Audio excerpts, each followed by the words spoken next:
Yes, I've been told to speak on the topic environmental law and policy. And though the notice was short, I had to look into my archive to see what I could present for all of us to learn this afternoon. And I settled for this topic, that is socio-legal approach to environmental protection. When we talk about the socio-legal approach, when we talk about legal, we all know that means law. And when we talk about social, when we talk about our interactions with one another, but in this case, we are looking at our interactions with the environment. So we are looking at how the law guides our interaction with the environment.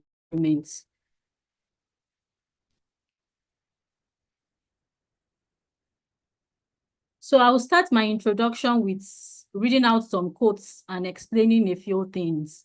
It says, saving our planet, lifting people out of poverty, advancing economic growth. These are one and the same fight. We must connect the dots between climate change, water scarcity, energy shortages, global health, food security, and women's empowerment. Solution to one problem must be a solution for all. That's Ban Ki-moon. So irrespective of the fight we are fighting towards preservation of the environment, we should all see it as solution to climate change, should be a solution to global warming, should be a solution to food insecurity, should be a solution to our energy shortages, the use of our natural resources. So one is linked to the other, because one way we find out that our relationship with the environment is interlinked. One way or the other, it is all affected. So our relationship with one, trying to preserve one, must also lead to preserving every other aspect of the environment. And also, the only way forward, if we are going to improve the quality of the environment, is to get everyone involved. And that is one of the major reasons why I accepted to speak, even at a short notice. I always see the privilege to talk about these things as a way to, encourage ourselves as activists, that we should not give up on the fight. We should involve everybody. And the best way you can involve everybody is through education, is through constant advocacy, constant speaking about these issues, about climate change, about ozone depletion, about replenishing our natural resources and what have you. And even the Holy Book, for those who are Christians, I'm sure it will be replicated in our Quran and other religion that we may find, that we should be fruitful and multiply and replenish the earth, meaning we should ensure that there's environmental preservation. Even the Holy Book admonishes that. So that is the whole essence of environmental protection. And also, although the environmental problems confronting humanity today is majorly explained and solved in scientific terms, it is also very important that these problems, that this is also very important that these problems be addressed using various approaches of human endeavor. And one of the human endeavor is what we are talking about this afternoon, which is the law. And so it is very important to have a knowledge and seek to understand the underlying rules, regulations, policies, and institutions that seek to govern and uphold these scientific findings towards environmental protection. There is the essence of environmental science, the essence of environmental management, the essence of studying the atmospheric air conditions and the likes, is so that we can find a way to properly regulate it, so that we can ensure that we protect these aspects of life effectively. If there's no scientific findings to some of these things, then there will be no essence for regulation. For instance, I remember when it was first discovered by Rachel Carson, that some of these insecticides and herbicides we use are causing ozone layer depletion. That was the first time that was when people began to research into it, and they began to look into these things, and they found out that yes, indeed, these things was affecting the environment. And so there were now laws put in place. There were now agreements, there were conferences that were held, and so they saw the need for regulation. So scientific findings of environmental science, environmental management ensure that there's proper regulation. So we can't have a regulation without scientific findings, and we can't have scientific findings without proper regulation. As a short pause this afternoon, I would like us to engage in a little activity. I would like us to engage in a little activity, and I would like for every one of us to close our eyes for a minute. Can you hear me?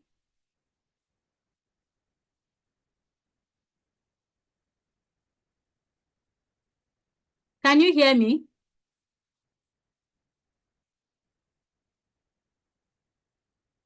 I would like for every one of us to close our eyes for a minute. Can you hear me? If you can hear me, I think you can open your eyes now. And as you've opened your eyes, I want you to write in the chat box what you saw while your eyes was closed. The little tip I will give you there is in relation to the environment. What did you see while your eyes was closed? I want you to write in the chat box what you saw. Someone said darkness. Can I get more answers? Sahara Desert, okay. Can I get more answers? Black, okay. Darkness, I saw nothing. Darkness, world image, okay. Oblivion and all that. Nothing.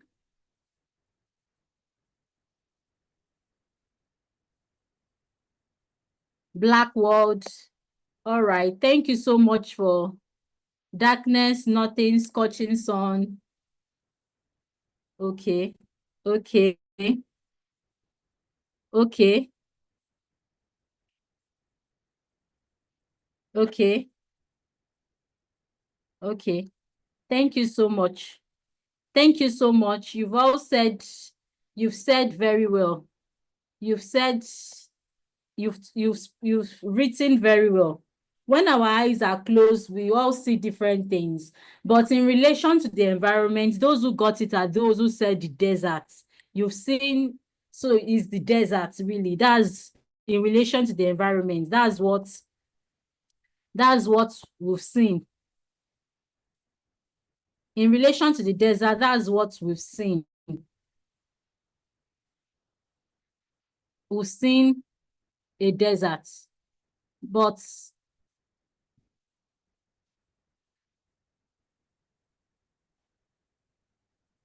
can we imagine the world as a desert?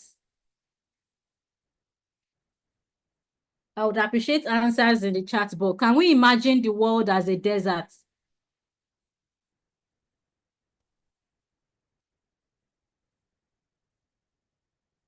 Can we imagine the world as a desert? What will it be like?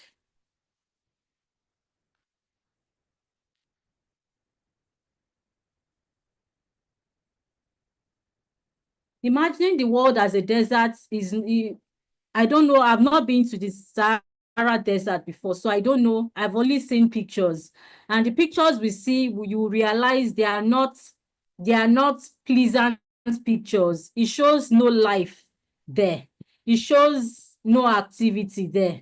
You can't find trees, you can't find water, the whole place is dry. And if we can imagine living in such an environment over the years, you would all know we cannot survive it. And so that is the essence of regulation, so that we do not take or drive the environment to this state. So we do not drive our environment to this state where everything is like a desert. That is the essence of environmental protection. Now, let's have a little definition. What is the environment?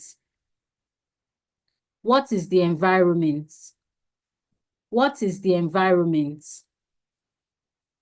What is the environment? The Environmental Protection Agency Act of 1990, Section 1(2) of it, defines the environment as our surrounding in which an organization operates, including air, water, land, natural resources, flora, fauna, humans, and their interrelation. It includes the air, the water, the land, and the interrelationship among and between air, water, land, and human beings and other living creatures, whether microorganisms, plants, or property.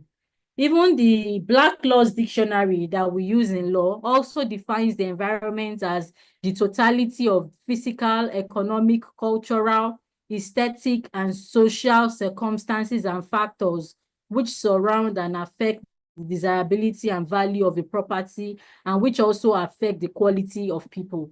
In simple terms, the environment is everywhere around us. It is where we live.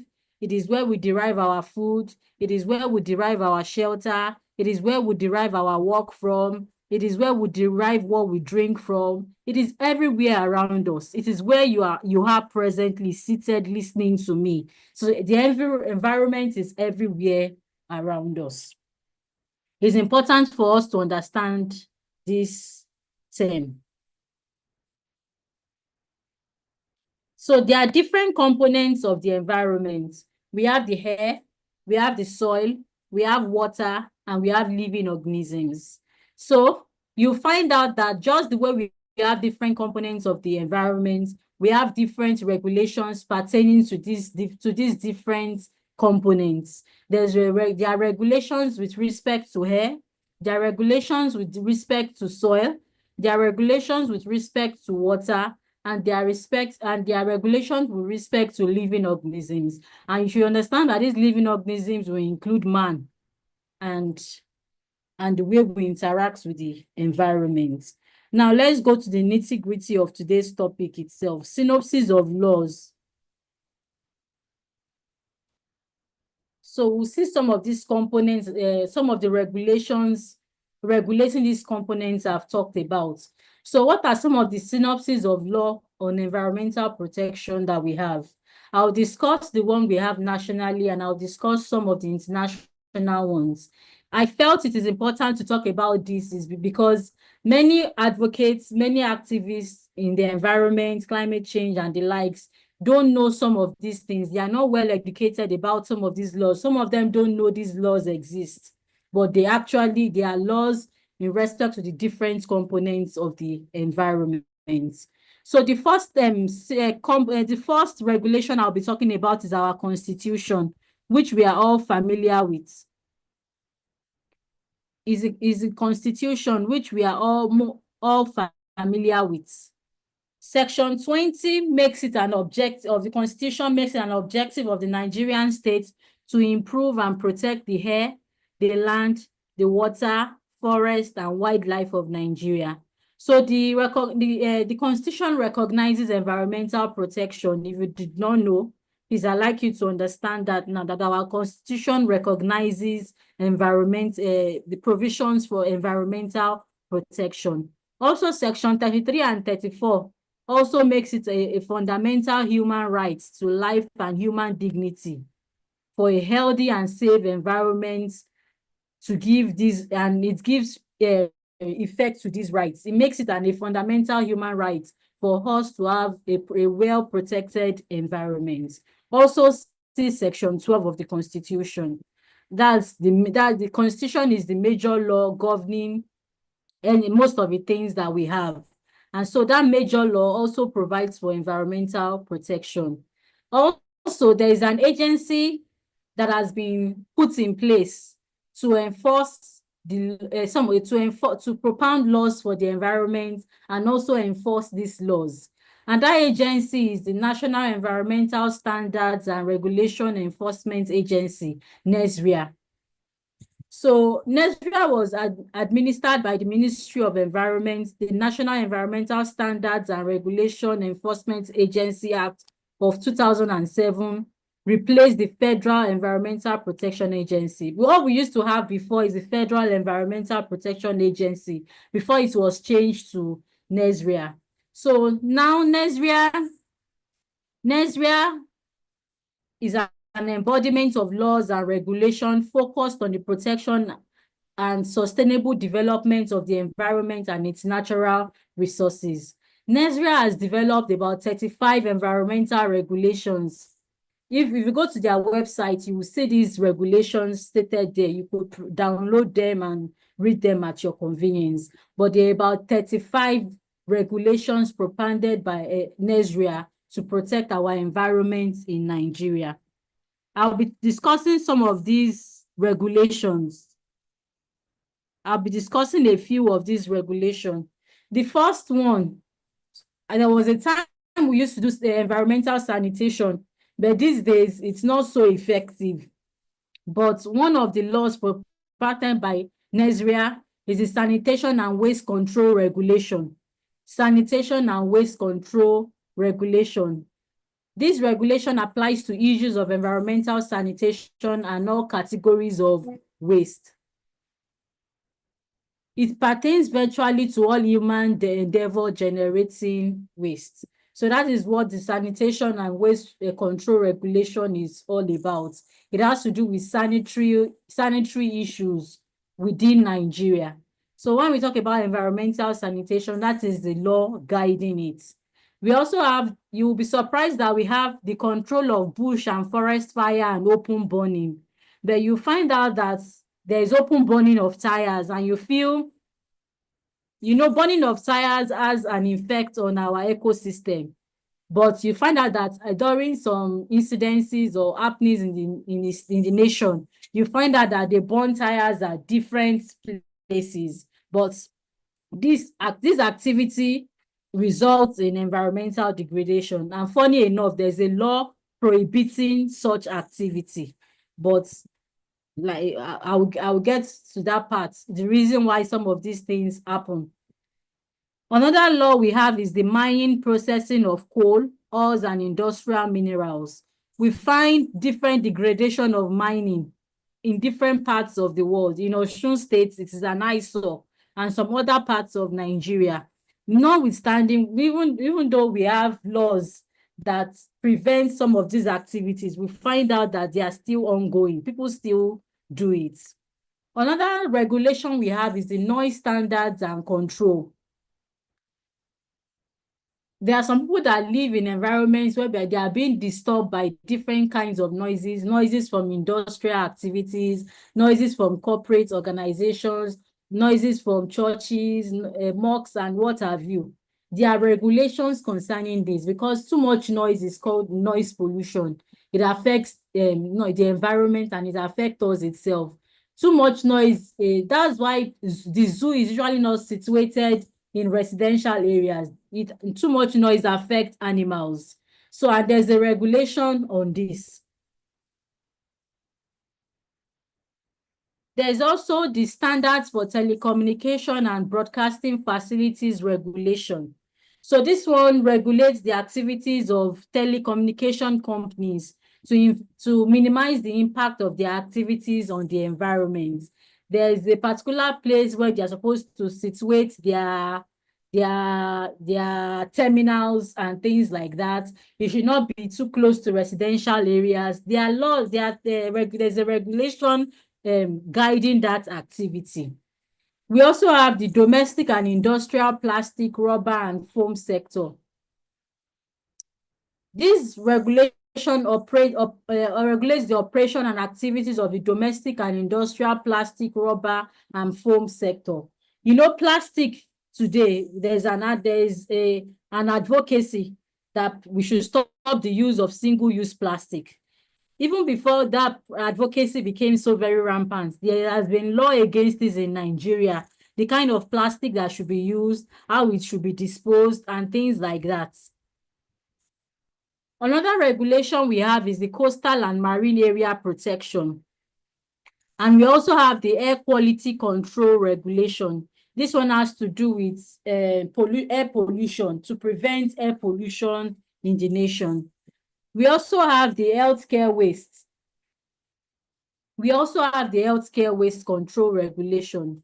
This law regulates how waste from healthcare are handled. If you go to the hospital, there are different segments of waste bins for different kind of waste that they produced. And after they've gathered these waste, there is a regulation as to how these waste can be disposed. So there's a regulation for healthcare waste and control regulation. We also have the chemical and pharmaceutical, soap and detergent manufacturing industries regulation. So the manufacturers of pharmaceutical drugs and things and soap and things like that, their activities are also regulated because many of these chemicals affect the environment, they affect the soil, they affect the air and what have you. So it is also regulated. And the list that I'll be talking about under the national regulations that we have is the recent Climate Change Act 2000 and in 2021 or 2022. That was when we had that act. This one seeks to regulate, it seeks to lower carbon emissions. It seems to regulate emissions that are being emitted into the air, and that it sets a limit that the target for reducing such or for low carbon emissions will be 2025 to 2070. It sets a limit. Also, apart from these national laws that we also have international regulations. And these international regulations, Nigeria is a party or in agreement to some of these regulations. The first one is the United Nations Framework Convention on Climate Change. And this regulation is what propelled our own Climate Change Act of 2021.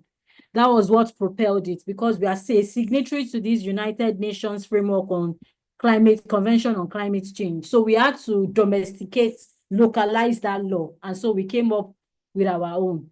So it was established to coordinate global efforts on climate change.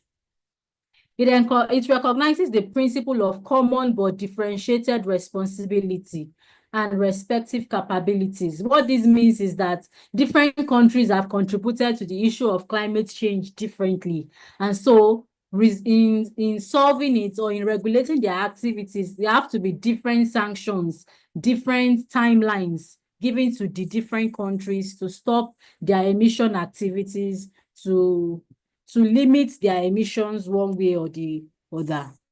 This convention led to the Kyoto Protocol and the Paris Agreement. I'm sure we've all been hearing about the Paris Agreement of 2015. We've heard a lot about the Paris Agreement. So the essence of the Paris Agreement is to shift responsibility from developed to all countries by a nationally determined contribution. That means each country will determine their emission level, their contribution level to the issues of climate change. It was also with the advent of the Paris Agreement that many youth activism sprang up. It gave rise to more of advocacy in climate change protection. So we also have the IOS Convention of 1998. This one has to do with environmental justice. It ensures access to environmental information, public participation in decision making, and access to justice in environmental matters. So this one has to, in everyone trying to seek out their rights, how far they've contributed to environmental degradation. This one has to do with environmental justice, that one country should not be sidelined for the other. We also have the Sustainable Development Goals, which is known to everyone. And we know Goal 19 is targeted at climate action, Goal 15, life on land, and things like that. So even the Sustainable Development Goals recognizes environmental protection. And these are not all the environmental regulations we have, but I'm just mentioning a few for sake of time. And so I don't begin to bore you with our legal rhetorics. So the last one I'll be talking about is ecocide law. This one is a new movement advocating globally for a law on ecocide, making large-scale and systematic destruction of nature and international crime. So these ones are advocating that crimes or environmental degradation should become a crime, especially the ones that are deliberate. should become an international environmental crime that can be taken to court for a full-fledged. So broadly defined, what I mean by ecocide means mass damage or destruction of ecosystem committed with knowledge of the risk. So let's pause and take another activity, which I would like you to comment. Hold your breath and count at the same time. I want to know if you are able to do this. Hold your breath and count at the same time. Hold your breath and count at the same time. Hold your breath and count at the same time. Are you able to do that? Hold your breath and count at the same time. I want you to see. Can you hold your breath and count at the same time? Hold your breath, and be counting at the same time.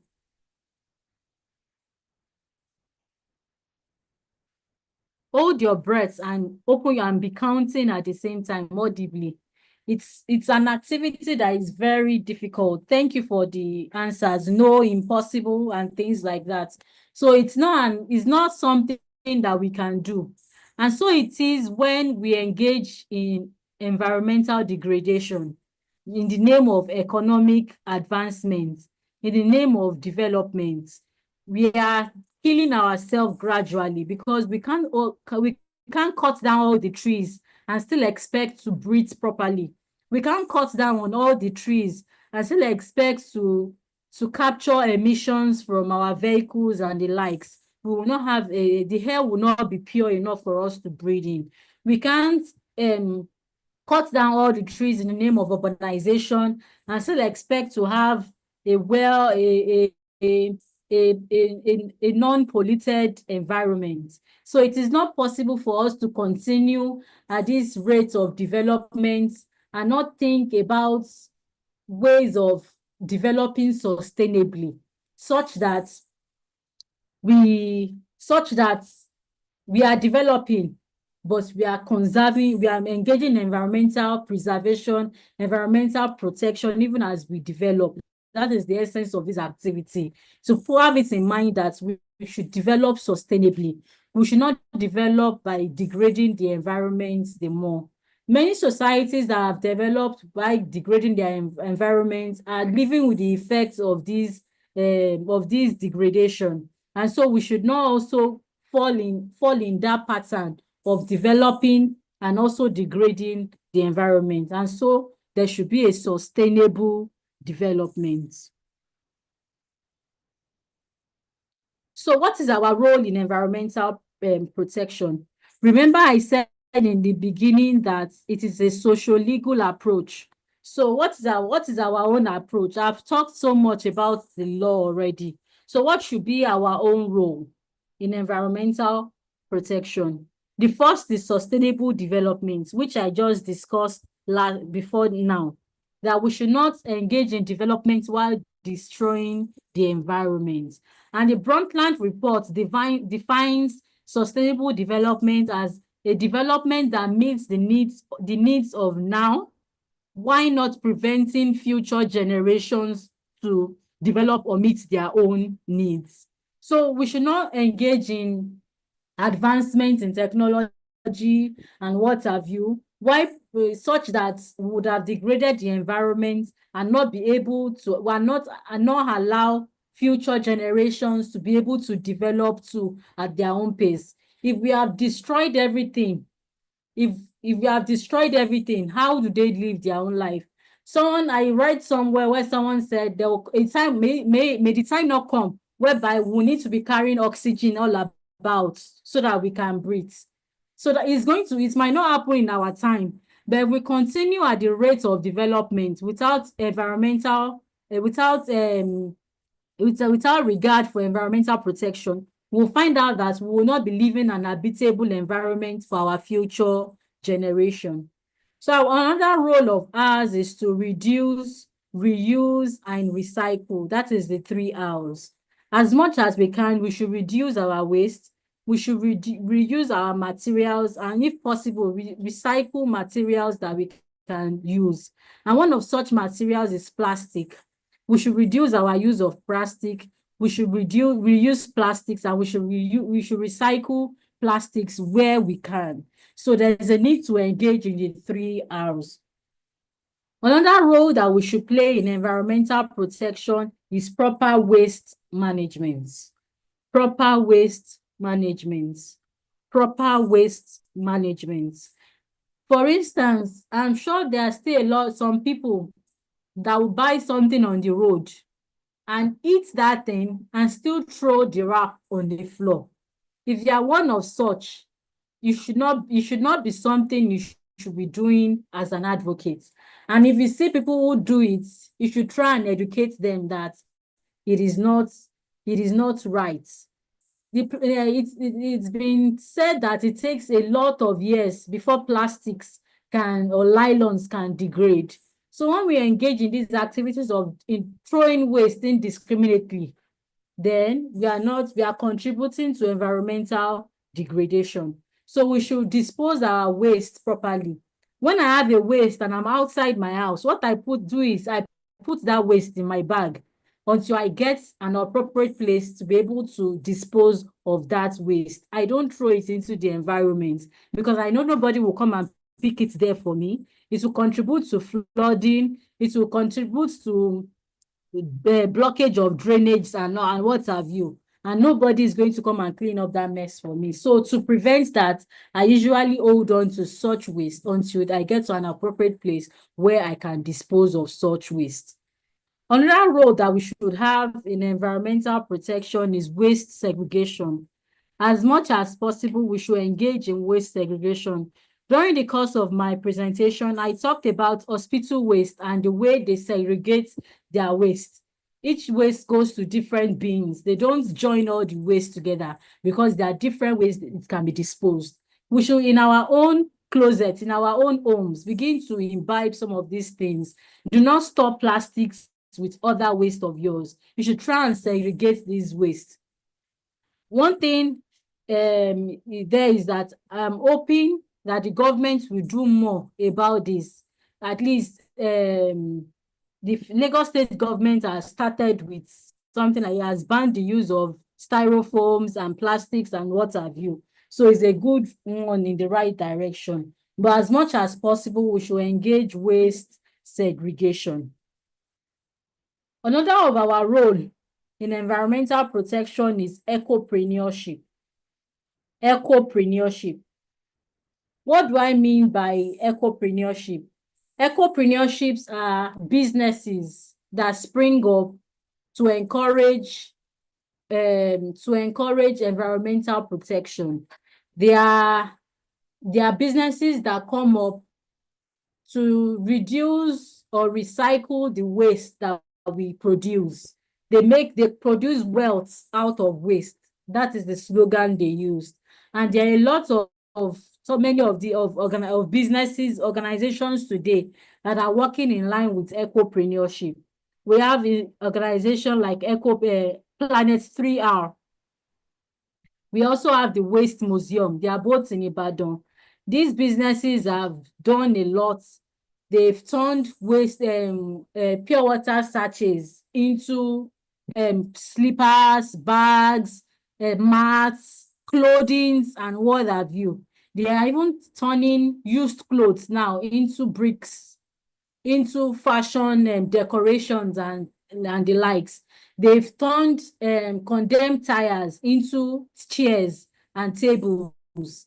So these businesses are creating wealth out of what we think is waste. So another of our role is compliance of environmental laws. And I think from all I've discussed today, we've all seen a need for us to comply with these laws. I mentioned I discussed 11 out of the 35 laws that Nigeria has propounded. I've discussed 11 out of it. Even out of that 11 that I've discussed, you find out that not many companies, not many industries not many of them are complying with the provisions of these regulations. So our role in environmental protection is to comply with environmental laws. We work in companies as individuals and what have you. We should ensure that we comply with environmental laws. Let these regulations not just be in paper. Let them actually guide our activities. Let them guide the way we interact with the environment. And lastly, our role in environmental protection is education and awareness. And I think that is one of the things that SDSN Youth is doing. One of the reasons why I agreed to come and speak, even at the short notice, is environment, education, and awareness. We need to continue to spread the gospel of environmental protection, the causes of climate change, the causes of food insecurity, the causes of energy shortages. We need to continue to spread this news of environmental protection, the need to limit our emissions, limit carbon emissions. We still need to talk about these things. There are a lot of people that do not know about these things. They are not aware about some of these things.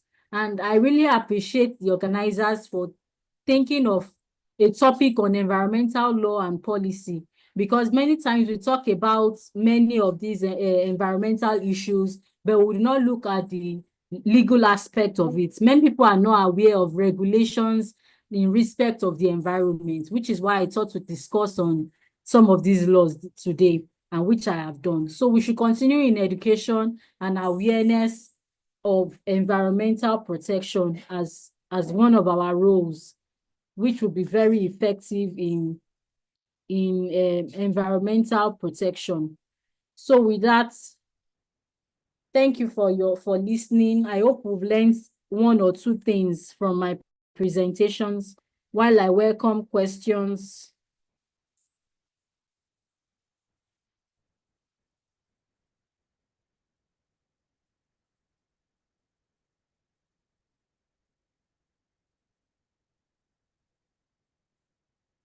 Thank you for listening to my presentations. I want to know if there are questions. It's important we interact so we can clear some of the wrong notions we have before.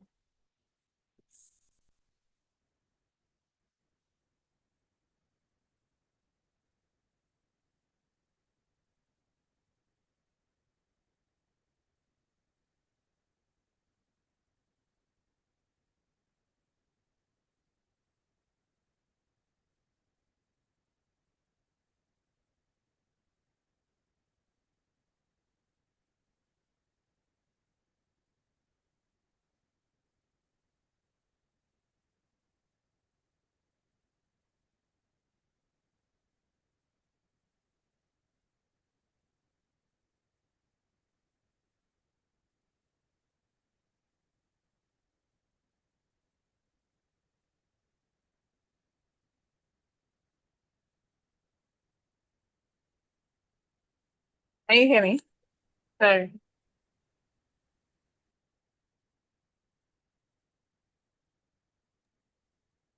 All right, kindly drop your questions in the chat box. Thank you so much, Mrs. Oluwatosin. The second was really, really educating and insightful. We really need to appreciate that. Very awesome insight shared on environment.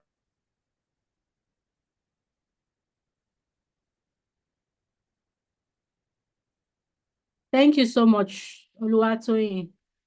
I appreciate the privilege to have been able to present. I would love to entertain questions. Let's interact. Questions while we attend to them. Oh, someone is asking, please, can you elaborate on the Kyoto Protocol? From Henry. I didn't get you. Henry asked if you could elaborate on Kyoto Protocol. Henry, are you able to speak? If you can clarify your question.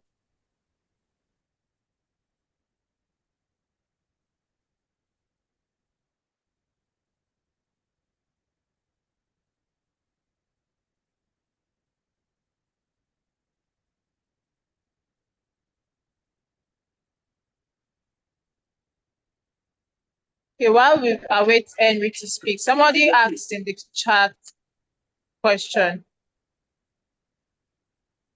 Please, Ma, can you talk about the limitations we have on enforcement of these laws? From Olainka.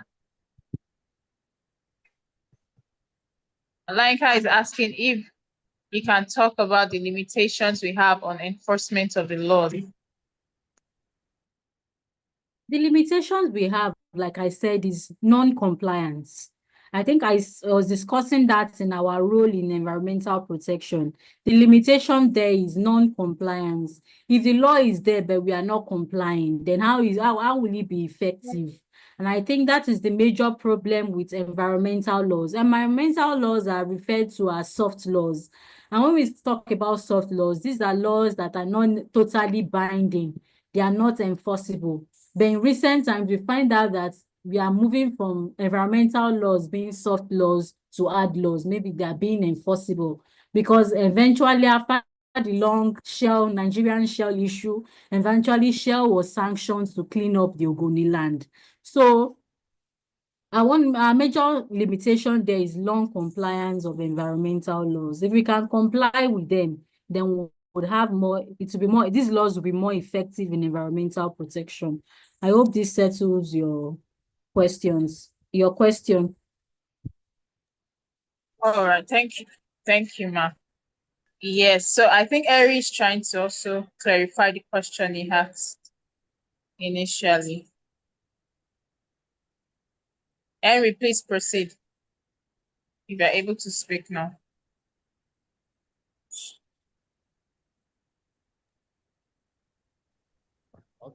Okay, Henry, you are not speaking. Hello? Can you hear me? I can't hear you clearly.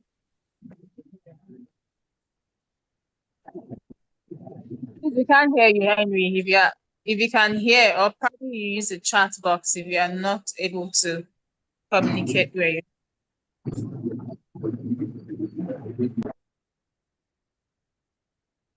Hello? Okay.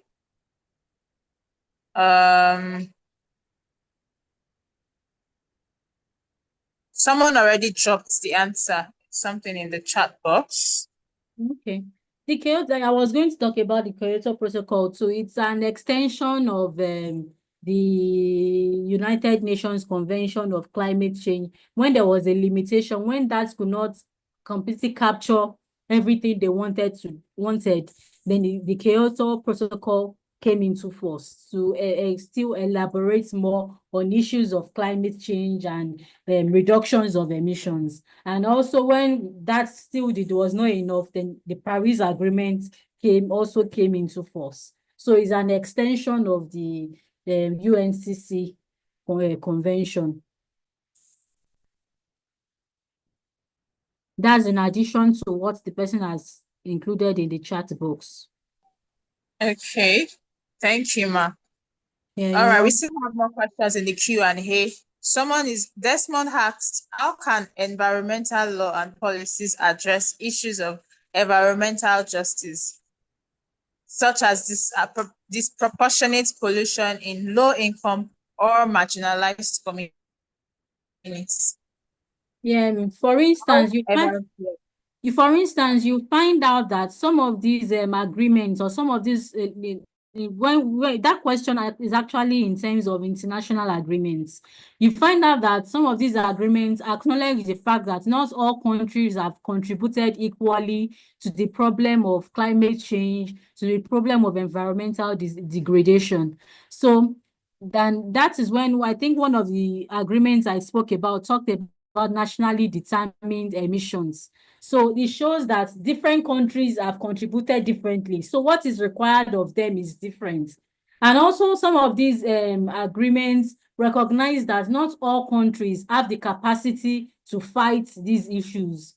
For instance, African countries don't have the technological know-how or some of the technical expertise to fight some of these issues. So what do? They try to train or send some of these experts to help us fight some of these issues. I'm trying to talk in very low in layman language, not to use technical words.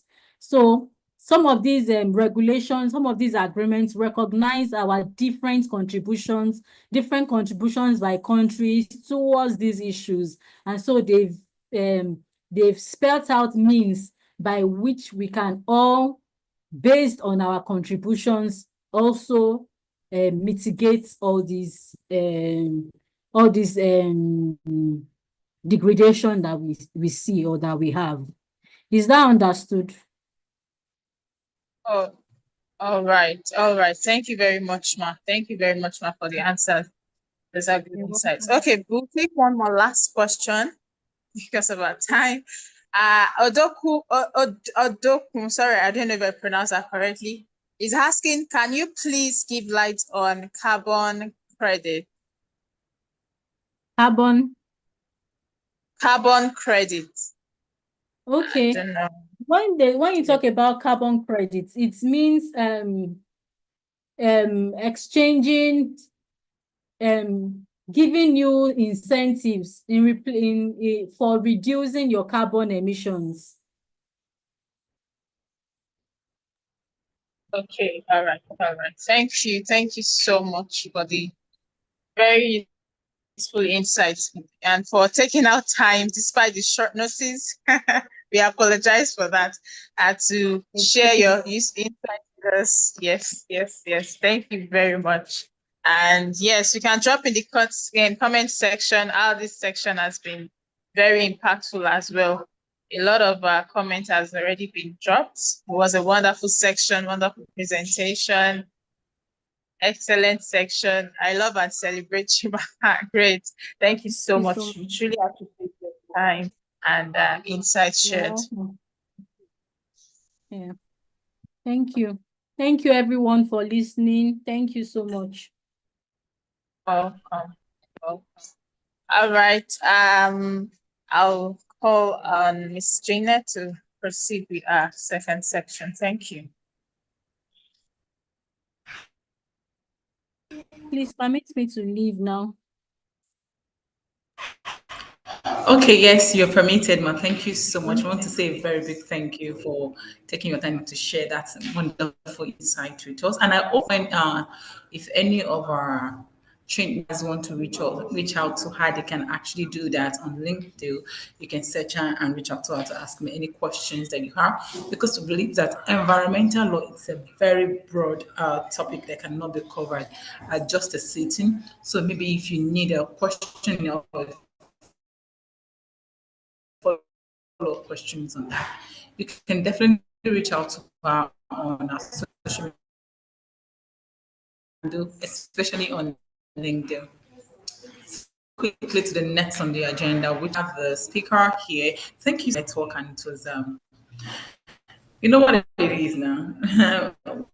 We are paying more for network providers, but we're getting less for our service.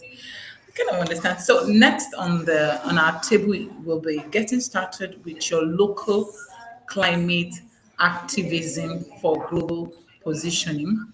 And to handle this will be no other person than Mr. Emmanuel William, who is the coordinator for UNSTSM Youth, Nigerian Youth. UNSTSM Youth Nigeria, sorry. Apologies on that. So before we bring Miss Simon, I'm sure you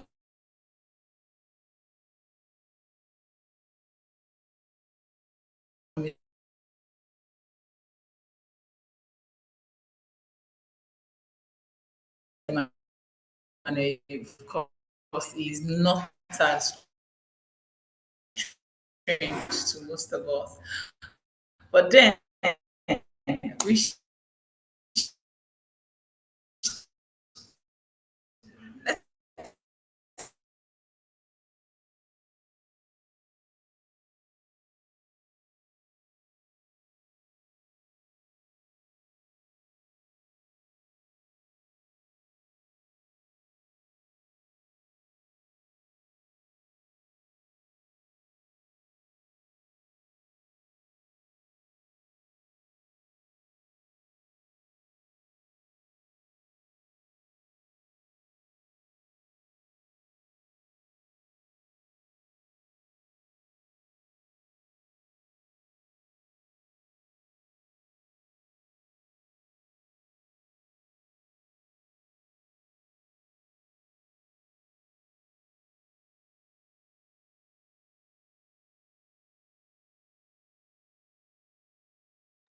Yeah, very good afternoon, everyone. I want to believe you can hear me. Please kindly confirm. So Janet is meant to bring me up. I think I'll just bring myself up. Definitely, that's fine. Thank you, Ezekiel, for the confirmation. A very good afternoon to each and everyone. And Ijoma, you said you can't hear me. Okay, you can hear me. Thank you for that. And thank you for the confirmation. Once again, good afternoon, dear changemakers and climate actors. It's a pleasure to be on this masterclass session with you all, also learning and sharing with each and everyone. And we're going to be diving straight to the topic for today. Just like the moderator has earlier mentioned, getting started with your local climate innovation. And I'm just going to be sharing my screen right away. But before I share my screen, I'm just going to ask each and every one of us, because I know we are passionate Nigerians who are very concerned about issues around climate and environment in Nigeria and even beyond Nigeria. Definitely our solutions are it's going to go beyond Nigeria. That's the prayer, and that's the target for each and everyone, whereby you have sustainable global solutions around issues of climate and environment. But one question I want to ask, and I would love each and every one of us to try as much as possible to also participate in that, is when it comes to the issue of climate and environment in Nigeria, what are you most passionate about? So I'm going to ask that question in a very simple way again.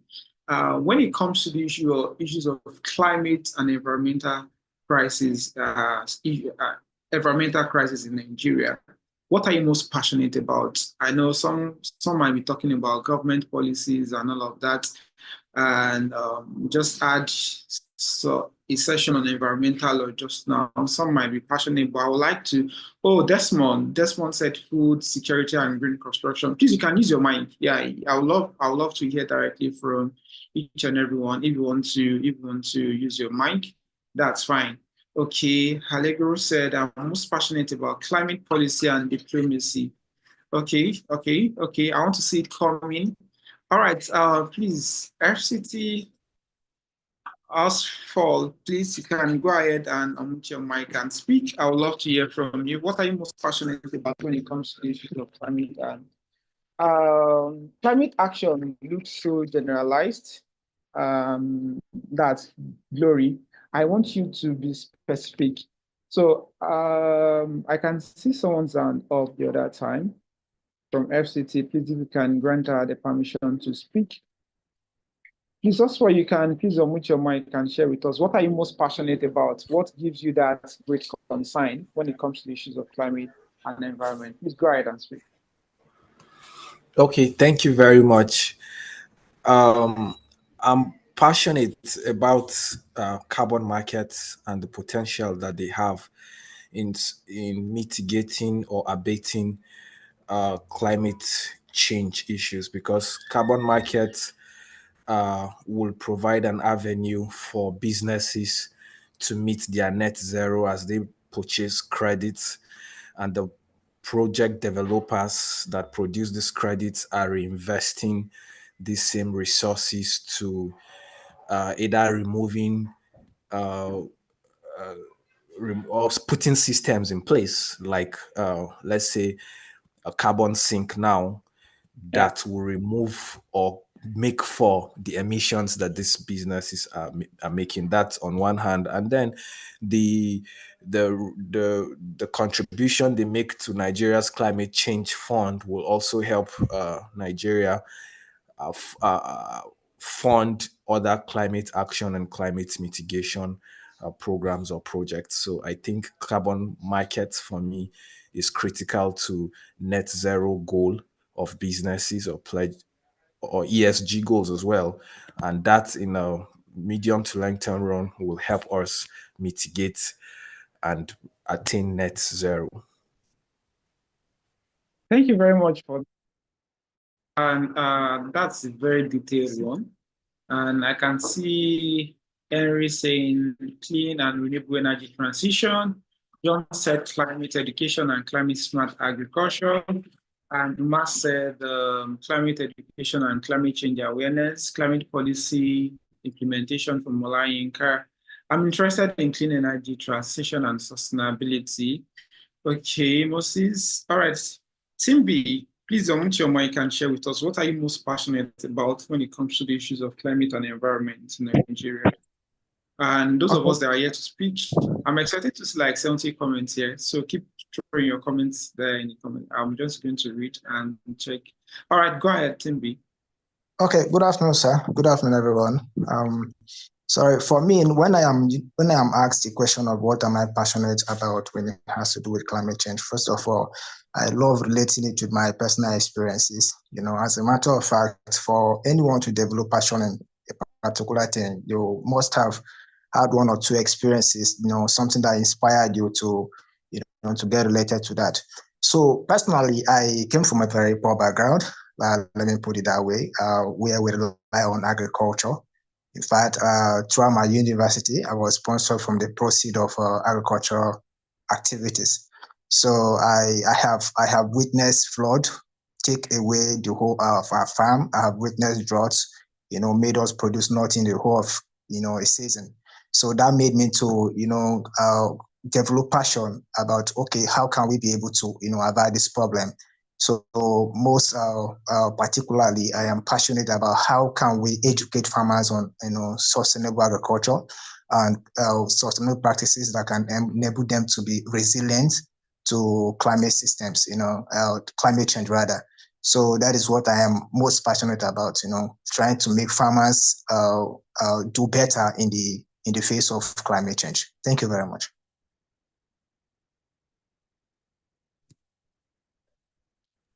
Yeah, thank you very much for that comment, and thank you for sharing your opinion with us, Timby. That's a very, very, very, very, very great insight. And you know, every of these that we are all saying here are potential business ideas. I hope you are not, it's definitely you are not stealing anyone's idea. There are people that have mentioned, I only saw someone that wrote something that has to do with mobility, green mobility. And I think that's from, I can see your email, White in Consult. I think he or she is the only one that wrote about mobility. And, you know, it's another key area. I mean, a very potential area which we have within the space, within the climate. I won't use the word market now. And the person that also spoke about the issue of carbon credit and, you know, all of these that I've mentioned are very great ideas and are very great initiatives, which I want to believe that each and every one of us can leverage on and become the next billionaires. You know, I mean, the very next billionaires when it comes to making wealth, not just for impact. You know, when you're talking about sustainability, yeah, definitely you definitely make a very appreciable amount of impact, and definitely you also have to make profits. Profit without impact without profit is nothing. That's just the truth. So whatever solution you are coming up with, definitely it must be visible, it must be scalable, and you must be able to generate some good revenue from it. And I believe that's one aspect of this program which I might not really speak much about. Moving on to this presentation, I'm just going to do a little wrap up. It's what I'm doing this evening is not a full session sort of, but it's just a close up to what we've learned all through the various masterclass sessions. But more importantly, guiding you through the process of becoming the next global climate innovator. I mean, I use the word global climate innovator because it goes beyond the aspect of you just saying that you just identifying problems. It goes beyond the aspect. It goes beyond the aspect of you being passionate alone. There is the aspect whereby you need to act. You need to carry out those solutions. You need to carry out those steps. You need to practice. You need to implement those projects. Very, very important. And I know many of, even some, I would say many of us, because this is something that I found to be very general, whereby we have a lot of ideas, you know, most especially when it comes to issues of developmental issues like this. And, oh, I have this idea on climate smart agriculture. I have this idea on green mobility. I have this idea on energy transition and all of that. How are you planning to initiate on those ideas and ensuring that you're achieving your goal per time? You have a time frame set for all of those ideas. And like I said, I'm not going to bore us with what is climate change. Definitely, I want to believe that each and every one of us already have a good understanding of what climate change is all about. And to the YouTube participants, I sincerely apologize. I know that you have comments also there. I'm going to pick more of your comments. I promise I'm going to pick more of your comments, yeah, as we move forward with today's session. And just a minute. I need to get my slide back. Okay. So talking about the issues of how you can get to promote, how you can get to advance, and how you can get to position yourself as a global change maker. This is very simple, but there's a process to this. There's a process to this. And like I said, yes, truly a lot of problem exists. And many of us have been able to identify different problems across our respective in our various community, problems that has to do with flooding, that has to do with water issues, that has to do with food insecurity, and issues that has to do with energy and waste management and all of that. I could read when we started this session, someone made a comment, I think from Kano State, that the state is damnly hot. And what are you doing to mitigate that? There are solutions which you can come up with as a climate innovator that definitely, it might be an existing solution. It's just for you to research and look at what exactly exists out there. But for every problem, in as much as a problem is well identified, then there is a huge market. That problem is a selling point for you, if at all you can take the next step. And the next step for you is what I'm going to tag as a design thinking process, whereby you need to look deep into what exactly this problem is all about and think about creative ways, creative inventions, creative innovation, which you can get to solve this particular problem. For those of us that are very used to the design thinking process, this is quite simple though, but I might not be able to speak in detail to what exactly this process is all about.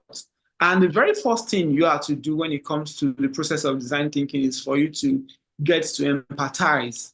Very, very important. Most of the times, one thing that I'll try as much as possible to be very realistic with this time around, because I don't want to see Nigerian youth making a lot of mistakes when it comes to innovation, when it comes to coming up with unique solution. Very, very, very, very important. A part of design thinking is you getting to understand what exactly is, understand the environment, understand the people who are challenged with that particular problem. I want us to use a very good scenario as an example now. I'm trying to remember the name of the state that was flooded some months ago. I think that was last year or thereabouts, and a lot of houses, and a lot of schools, a lot of businesses were damaged. And from that particular situation, very, very important, if at all we want to come up with a particular solution for that community, it's important for us to study the environment. It's important for us to study the people that are there, ask them questions, observe, ensure you have a very good understanding, conduct your research to know what exactly and what brought about this situation and how long have they been experiencing this situation. And that's going to lead us to the second part, which has to do with you getting to define. Very, very important, getting to define the problem as clearly, as simple as possible. And definitely this is what is going to give you guidance to move on. That, okay, a very quick question is, why did the flooding happen? Or maybe I'm trying to look for a very, very real life scenario, or maybe a recent scenario when it comes to the issue of climate change. And I want to be very, very practical about it. You know, when it comes to the aspect of define, there is this methodology of 5 whys. Like, why did this happen? And each and every time whereby you keep asking those why, it helps you define those problems clearly. And you can say that, oh, okay, last week we were at a university. I was at a university to speak on a topic related to this, very related to this. And in nights before then, we were told that there was a rainfall, heavy rainfall, and most of the halls, most of the buildings in that university were damaged. And the very first question I asked is, why are we having issues like this? And someone said maybe they don't have enough tree within the university campus to get to serve as windbreaker and a lot of that. And the next question I was going to ask is, why don't we have enough trees? Is it that the university management are not well enlightened, or is it that we've not been able to plant enough tree, or we've planted? So the more you ask that why, the more you are able to define your problem and know what exactly. And at each and every point that you are defining the why, you also need to ensure that you are noting it, you are noting it, you are noting it. So that when you get to the part whereby you have to brainstorm for solutions to say that we've not been having issues, we've not been planting enough tree in maybe within this institution, we need to plant enough tree, or there is no proper water drainage system within this institution, and there is a need, or maybe maybe water, you know, there are some communities or there are some environments you get to that you see this well-designed rainwater catchment system.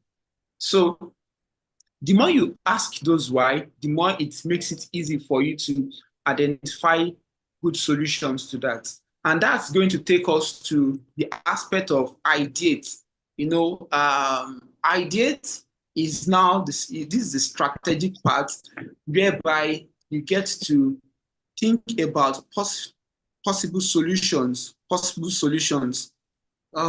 Just a minute.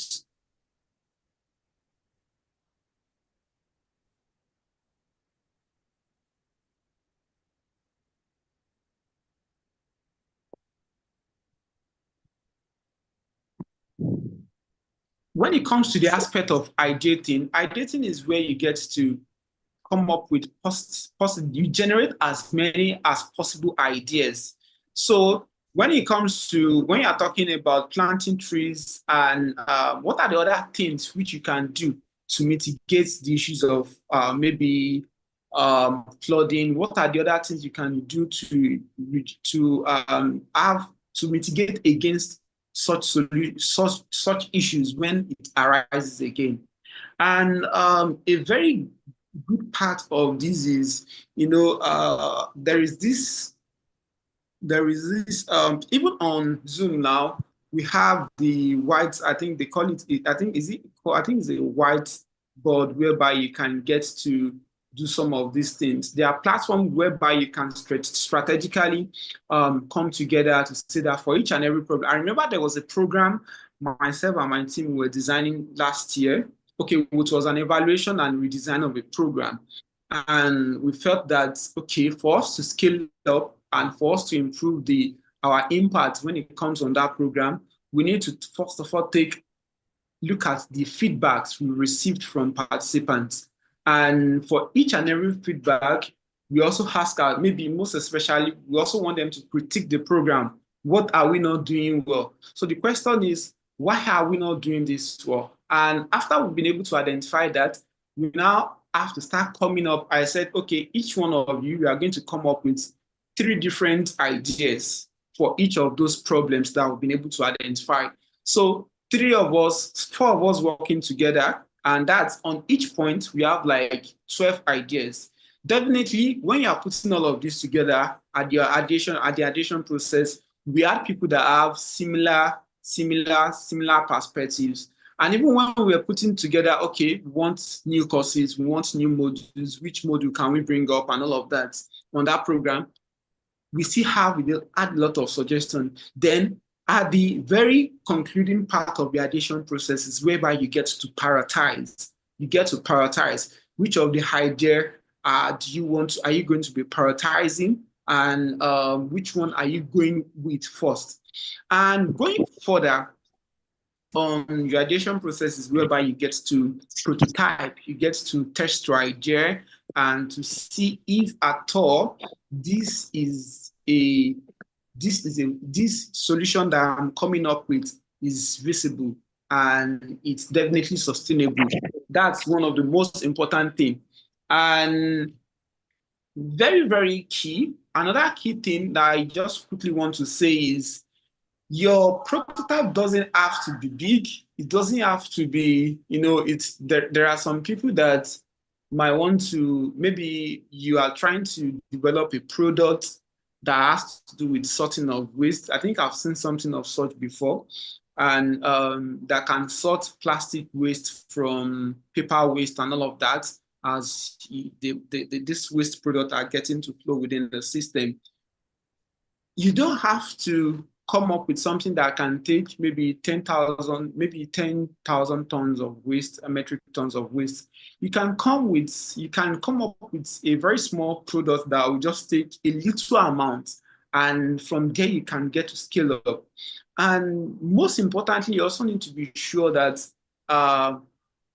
or let me not even be sure now, you don't have to be this perfectionist. When it comes to the aspect of you prototyping, you don't have to be this perfectionist. It's possible that your prototype might fail and you might have to go back to the beginning again. There is all probability that your prototype might fail. That's the place of you getting to test your prototype, to be sure that this prototype that we are coming up with, it might be a community project. I remember there was a time one of my mentees reached out to me, and he happens to be one of the Lagos ambassadors. He is coming up with a project for Lagos State Youth. And I asked him, is there a need for this program? Have you even empathized with Lagos youth to say that what exactly is the knowledge gap? What is the most thing that you need? Have you done your research first before you say that you want to come up? You don't have to come up with a project because you felt the project is needed.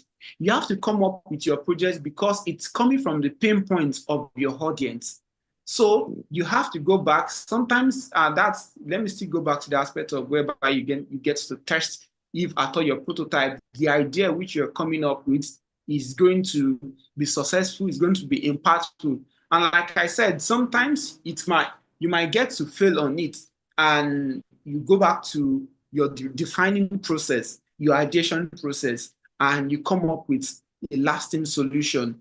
And I think this is just a very short part, which I don't want to take too much time on. And very, very important I dwell on this, because definitely the phase 2 of this program will have to do with more of you getting to come up with unique solutions, and more of you getting to maybe scale up for those who already have their solutions.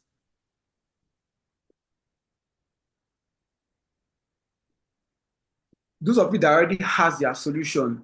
And moving forward, I think, let me go back to the deal of my discussion. I just artificial this ideation and design thinking thing because it's very important. I hope maybe in another session where you have the design thinking as a special module, you definitely have a full grasp of it. But these are, I believe, with the few information I've shared when it comes to the aspect of innovation and design thinking, this will go a long way to help you not just to come up with ideas. Ensure that whichever idea you are coming up with, there is a user that you've tested this with before. There's a user which you've asked questions.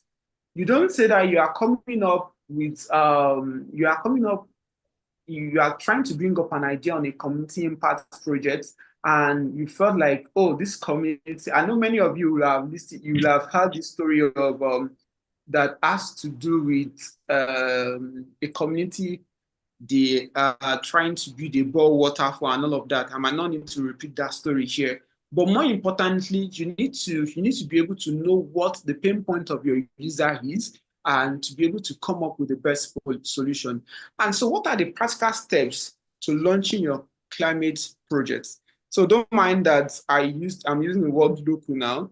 So as local as possible, but definitely these are global innovation, and very, very important. You need to act locally while you are thinking globally. So that's the point.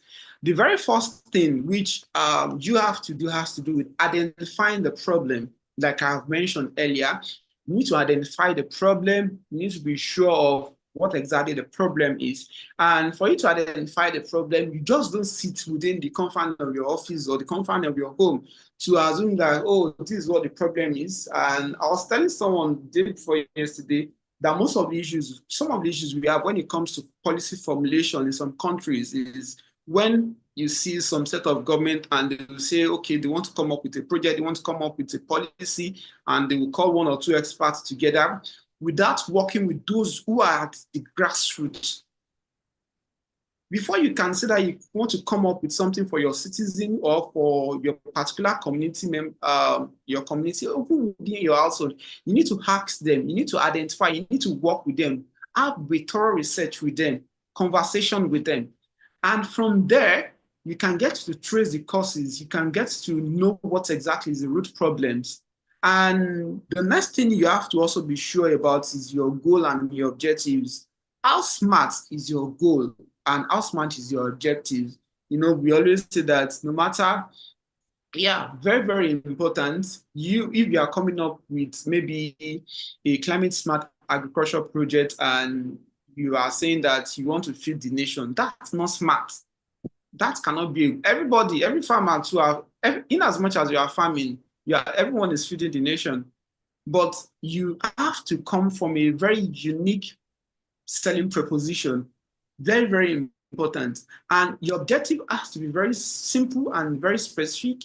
You have to be able to measure it. It must be accurate, something that it can be achievable, not something that is not realistic. There are some objectives that you see that even mere seeing it, you know that this is not achievable. And it also it must have a particular time.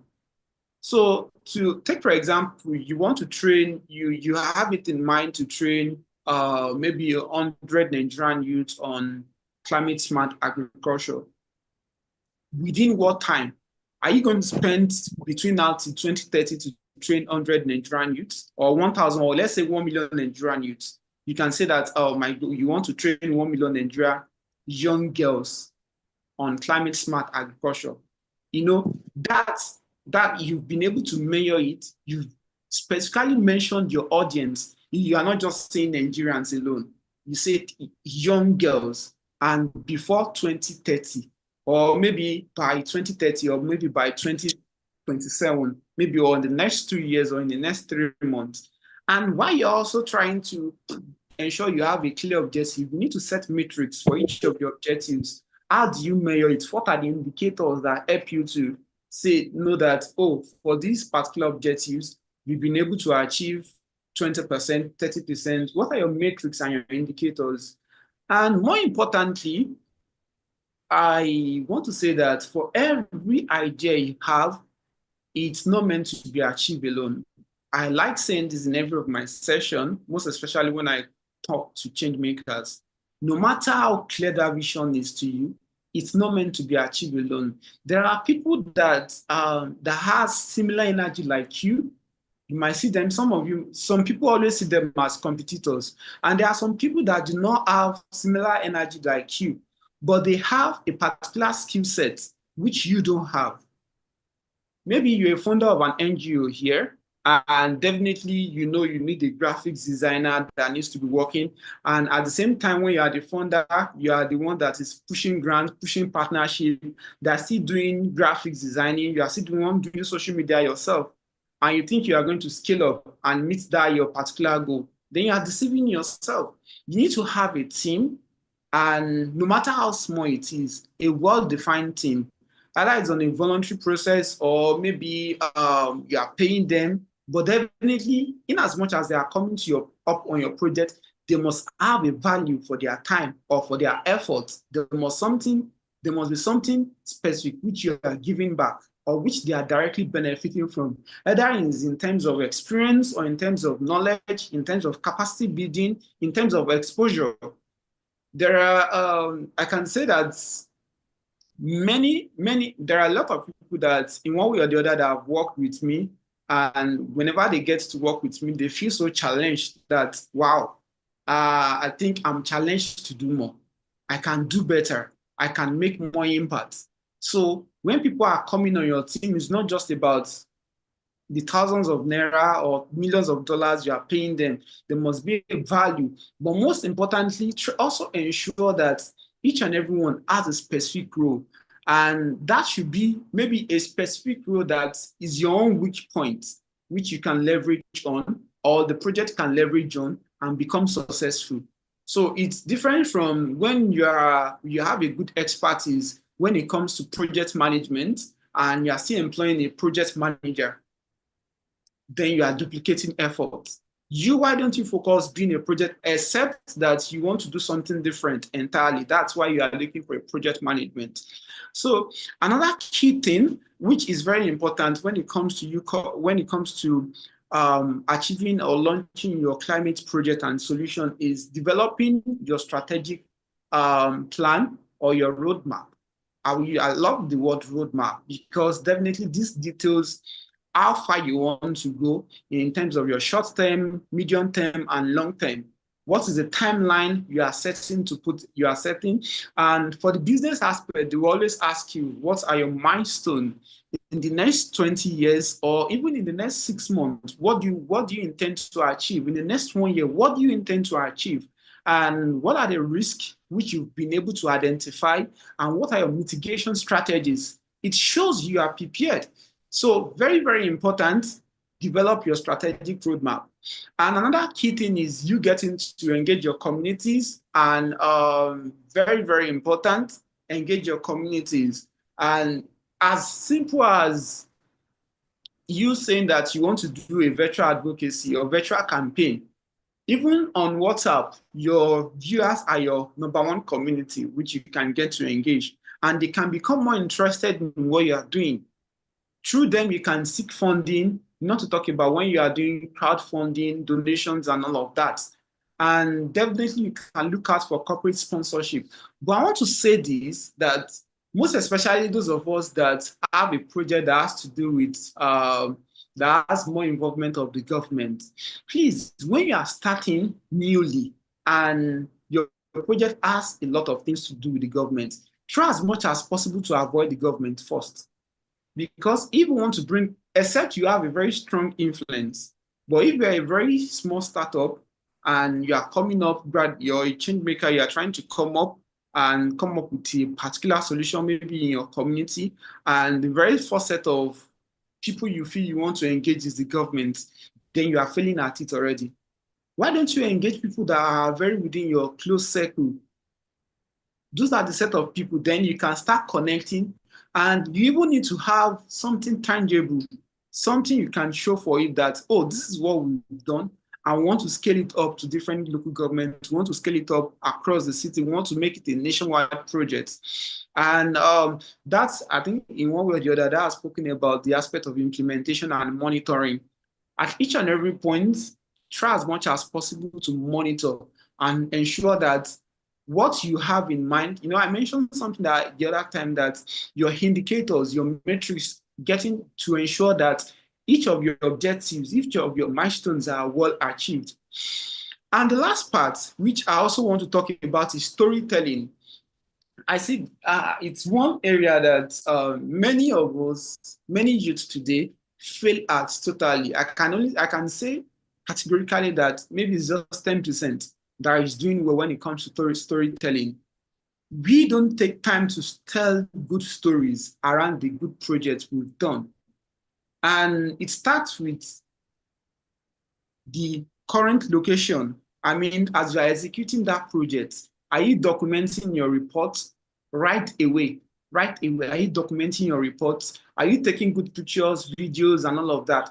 Not to talk about when you are done with the project, are you having a very good publicity promotion around that to say that, oh, I want to look out for 1 or 2 blogs that I can put out these maybe eco sustainability drive. I just choose that word. Maybe you just completed a waste collection and plastic recycling drive, and you name it eco sustainability drive in Lagos, or maybe Lagos eco sustainability drive, and you were able to collect a amount of waste. Right as you're collecting those waste, are you documenting in the right manner? And when it comes to the closure of the project, when you get to report, because it will get to a time whereby you are looking further to scale up this project, and you are reaching out, you intentionally reached out to some organization to support you on the project. What they are going to do, they will ask you that we would like to see what you've done before. And if you are the type of person that you always loud your story, I'll use that word. You know, there are some people that when they write rich stories, and I always use Adejokola Asisi, and she's a very good person, and I so much love her. I love what she does. And I remember the first facilitator mentioned her. There was a day we were traveling together, and we left an event right from our first location till we got to where we are destination. She was typing on her phone. She was typing, documenting the story of that event. Believe me, when I got to my house around 7 p.m., I saw that she has posted what she was typing on a maybe like 2 hours drive or sort of. She has posted it on her LinkedIn, and come and see comments, come and see engagement. Some people will think that there are people that are managing our platform for her, but which is not. From there, I even got challenged that, oh, I don't think I need anybody to manage my platform. Though I understand my busy engagement, I understand my ethic engagement and all of that. But there's a level of commitment you have to put to it yourself. And are you well organized to say that for every Friday or for every Monday, this is what I want to do, this is what I want to post about my particular projects? There was a time that I had a project that has to do with SDG Spotlight. I think we are doing that again, which is going to be for like 31 days. And we'll keep telling stories around the SDGs. So how are you getting to tell good story around your project, whereby when people search you, they can see? We are still going to do something related to that in this session this evening, whereby when people search you, they can see enough credibility to say that, yes, you are authentic, and we can get to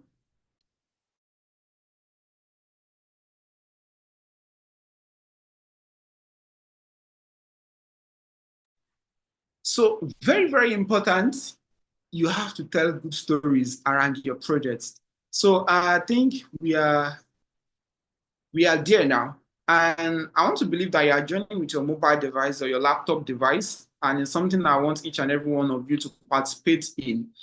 So, and if you don't participate in it and I call your name, I'm going to type it and share my screen. So we'll definitely see you. Or maybe we should use some of us as an example. But I won't use any one of us as an example. It's something I want you to do right now. Like I can see Peter Christopher on this call. I can see Luis Enei on this call. I can see Bello Issa Unisa from Yobe State on this call. So just go on google.com and type your name there. Type your name on google.com and let me know. Let me know what exactly is on that. I just want to type your name on google.com. Check how many references, how many links do you have that refers to your name, or maybe your account, or no, social media aside your LinkedIn, aside your Instagram. Sometimes when you type your name on Google, it should bring your LinkedIn, it should bring your Facebook and your Instagram. But I want to see in the comment section, you can just type 7, maybe you have like 8 blog posts that or any mentioned or any references. Count it, page 1, page 2 of Google. How many can you see that has to do with your name? I want to see the answer in the comment section right away. I'm just going to give us maybe like 2 minutes to do that while we continue and wrap up the session. Yeah.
Okay.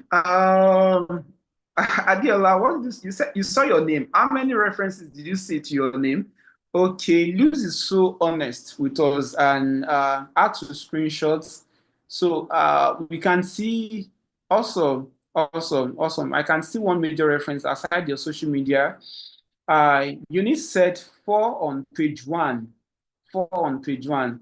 Those of us asking for attendance link, it's important you carry out these tags which I just mentioned. 3 reference on page 1 aside my social media pages. Very good one, Oluwadamilola. And I want to see more comments. I want to see more comments. I want to see more comments. I want to see more comments, more comments, more comments from each and every one. 3 references on, okay, Deborah, very good one, very good one, very good one. But it shouldn't just end at page 1. You should have, okay, Timmy said only LinkedIn and Facebook came out far. Is that your fad for me, actually? But there is more, there is more, there is more. Okay, let me see what Shaibu sent. Shaibu, we can only see your professional LinkedIn account and Facebook account. So, Temitayo, let me see Temitayo. Okay, very good, Temitayo. I can see a lot. I can see aside your LinkedIn, but to always bring your LinkedIn account first, most especially those of us that have those people that has a very active engagement on LinkedIn. Very important. You know, that's the advantage of belonging to associations, networks, whereby if in one way or the other, maybe your name is on their website, or there is a news blog story that has to do with a project and your name is mentioned there. Or the question is, do you even have articles which you write? And this might dive to issues of sustainability or maybe climate or your area of interest. You can decide to say that you are writing 1 article per month. I want to believe that these are the set of people that have on that core, and you're going to start that. You can still achieve something this month. In fact, the whole session in this program, you can put each and every session into an article, publish it, put it on Google Scholar, put it on Medium. You know, these are places, and ensure your name is there. You can have an hashtag for yourself, and from there you started your personal branding and all of that. But more importantly, let me say this, that the list you should have should be a minimum of 6 to 7 references. 6 to 7 references. That is not just article, that is not social media. So, you know, when we talk about social media is another thing. And for me to also talk about, because when it comes to social media, the question they will ask you is, what exactly do you have on a social media account? I had a program manager some times ago, and I just went to his social media account. So what I do is, before you even join my team, I'm going to profile you. I'll check you out and see what you've done before. And you know, on this platform, I could flag like 6 different posts, which definitely, if any reputable organization says, it can be a flag, red flag for us. And I have to tell him that, sorry, you have to put down all of these posts. And they shouldn't even check you. It's not just for us as an organization, it's for you as an individual. You don't expect me to come. Definitely, if I want to invite you to a speaking engagement, maybe I want to invite someone like Kola Wale now, or maybe I want to invite someone like Balogun or Billy Ahmed. I will definitely, what I will first of all do is to go to your social media account, most especially LinkedIn. So if one thing that I use most of the times is for my own personal projects, if I can't see any relatable content that has to do with the topic I'm inviting you to speak on, then forget about it. The second thing is, if I can't see any content of an event that you've spoken before, or any project you've been part before, any event that you've attended before, forget about it. So the same way is how we get to also assess when it comes to the issue of grants, or when it comes to the issue of you getting opportunities. Please ensure you have a very clean profile. Ensure you have a very clean profile and content, relatable content, whereby people will stumble on your social media account and they will spend the next 20 to 30 minutes. Is your account up to that? It's a challenge that I'm putting to each and every one of you. Please ensure that you have relatable content across your platforms. And just as I begin to wrap up, this is just a 7 very simple strategy, and I think I've spoken about it in one way or the other. And the very first point is you getting to tell a good story and tell it clearly, as simple as possible. In fact, ChatGPT is very simple. It's another tool. There was a woman that, I think she's a permanent secretary in one of the ministry, and I was in a VNR meeting in Lagos recently, and I saw her typing on ChatGPT, and all of a sudden you end up seeing her content, you end up seeing her, all she was just typing is her engagement, speakers and all of that, and they will tell ChatGPT, make this a very insightful and heart-touching story for me, maybe in less than 300 words. ChatGPT will do that for you, and you can get to review all over again. Tell a good story about your activities, tell a good story about your engagements. This makes you more relevant, and this also gives you some competitive advantage over others. And another thing which I also want to mention is you getting to connect with global change makers, global networks. I mentioned something the other time that when it comes to participation, there are associations, there are networks which you can choose to be part of, and either voluntarily or maybe you are paying for it, or you have a yearly subscription. Yeah, as low as 20,000, 25,000, 50,000, there are professional organizations which you can be part of. So if you are someone that is very passionate about buildings and you're not part of the Green Building Society of Nigeria, Green Building Council of Nigeria, then what are you looking for? There are some sustainability professional organizations. I think there is ISPN in Nigeria. We also have some international bodies. They have some have subscriptions that are for students, some have subscriptions that are for professionals. So look out for these global networks. You can, PMI is part of, Program Management Institute is part of it. You can be part of PMI at a very affordable cost, though it's not affordable as well. But definitely you just have to save towards that. Yeah. And most importantly, collaborate across borders. Who are the people you are working with? Who are the people you are engaging with? Are they just people within your cycle? Yeah, you can't limit your life with people that you have been living with right from your day one.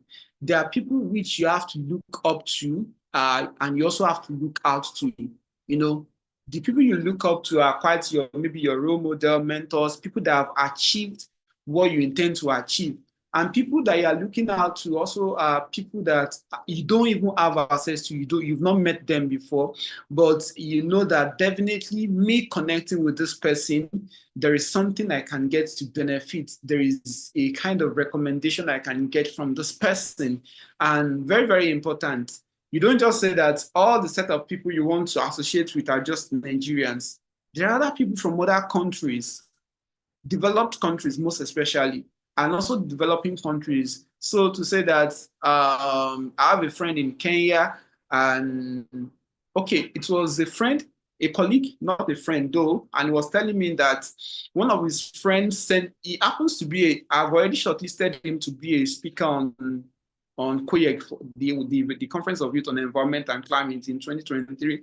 And he said one of his friends in Kenya sent the flyer of the event to him that he should ensure he registers for that event. But his friend in Kenya could not attend the event because he is not in Nigeria.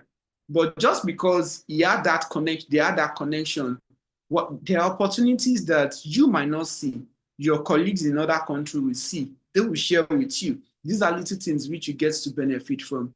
And most importantly, participating in international events. Do you participate? It's not just until you have that badge or you have that accreditation to say that you can go for that event physically. You can even participate virtually. In as much as you could connect virtually, there is coming that you go for that event physically. Just be consistent. Be consistent with it. A day is coming, you go for that event. So don't look out there are a lot of events in Nigeria to which you should look out to, and participate in a lot of climate events.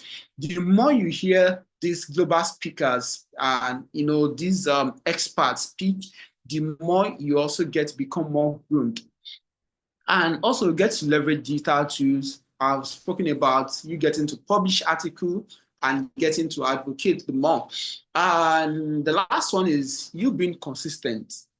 Don't be the type of fellow that get to do something today, and the next time you are getting to do that is maybe in the next 2 months. If you want to be consistent, be consistent. If you want to be serious with your life. Be intentional with it. If you say that, oh, I want to be publishing article and I want to have something I'm writing at each and every month, you can be determined that the last 5 days of the month is when I want to write my articles. And first of every month, I want to ensure that I publish an article on my Medium account, or my LinkedIn account, or on some other blogs. It's as simple as that. You are consistent with it. Not like today you published an article and the next time you are going to publish another article is in December, or maybe when you want to write about COP29 and all of that. You have to be consistent and you have to be authentic. You have to be real. There are some people that actually, there is a whole lot of fake lives we have for you. And I don't think if at all you are going to meet me physically tomorrow, you will see anything fake about me. So the same thing is applicable to each and every one of you. If I meet you tomorrow, are you so authentic? Are you so real as you are, as what we see on your platform? Maybe someone like Ify now, this is what she has been posting all the time, and this is what she has been saying that she's all about. Are you as real and authentic as what you've been saying? And very, very important, I want to say this, that don't stop at it. Don't stop at it. Keep doing that which you have in mind. A time is coming that the visibility and the visibility you are looking for, the opportunities that are looking for are going to abound for you beyond your expectation. I'm just going to be ending my presentation with this: you getting to take action for climate. And it's a HW4 process. How you get to identify a specific problem, come up with a solution, and get to engage your community and take action, consistent action. So it's not just take action, consistent action. You have to be intentional, more intentional about it. And there are a lot of places whereby you can take action for climate. Right from where you are sitting down, right from where I'm sitting down, I'm taking action. If I'm not taking action, I won't be here. I won't be here at all. So, right, and you are taking action. If you are not taking action, you will have chosen to be part of this program. That's why it's free. So each and every one, in each and every opportunity and every location you find yourself, you can do something. As simple as marketplaces, you can do something. You can sensitize people, you can educate people there. And more importantly is the aspect of partnership. You have to foster partnership. You have to collaborate with people, collaborate with others. I mentioned something the other time that don't do life alone. No matter how clear that goal is, try as much as possible to Look for people that you can work together, that can work with you. Share the work, share the profits. You don't have to be that founder of that particular initiative. I'm not disputing the fact that we have funders here or we have executive director. You can have co-founders. I was telling someone, one of my project leads, that I have 2 co-founders in my organization currently. And I'm still looking for another one for real, because I don't even want to be on the scene because there's a whole lot of work to do. Definitely, each and every one of us, we've been able to share the work. And when there is profit, we all share the profit together. Than I'm doing it all alone, all by myself. So ensure that you have a system that has a very good team that you are working with. And the last one has to do with when. As soon as, in fact, the when is now. You don't need to wait till tomorrow. Stop procrastinating. Start now, no matter how small it is. You must not despise the place of little beginning. You have to start small, and you keep growing and you keep growing and you keep growing to become that global change maker which you are aiming to be. And like I said the other time, very, very important, you have to think globally and act locally. No matter how small it is, get to start something. And with all of this which I've said, I believe that it's going to help you to position yourself and to position you globally and help you to accelerate action towards achieving sustainable development. Thank you all. Thank you everyone for listening. And I hope it's been a value for your time. And I would like to hand over back to Janet or Oluwatoyin.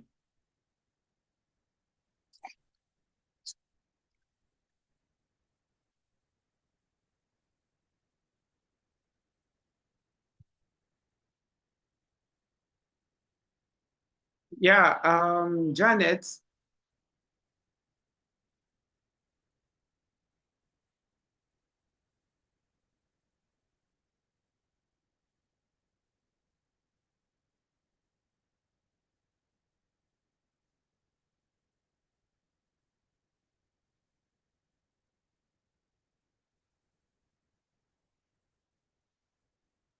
Hello, Janet or Oluwatoyin. I hope you can hear me.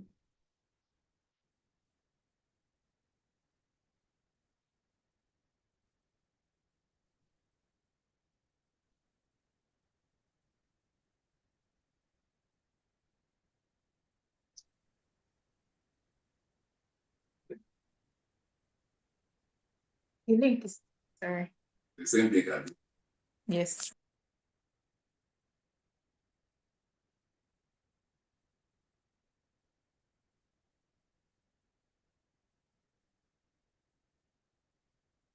Hi, Janet. Thank you, Mr. Emmanuel, for the very insightful section. And yes, for spurring us to take action. The section was really filled, it was really insightful, and it was an action-oriented section. Thank you so much for the time and effort put into this. Okay, I don't know if Janet can hear me. Let me quickly get it first. Okay, if there are questions, I don't know, I might just take 1 or 2 questions, and while I get to exit the call in the next 5 minutes, I have to run. Please, if you have questions, you can get to drop it. I'm glad that you found the session insightful. And Janet, please, you can get to coordinate that. Kindly, if you have your questions, please drop them in the chat box, your Q&A, in the Q&A section. Let's send them in.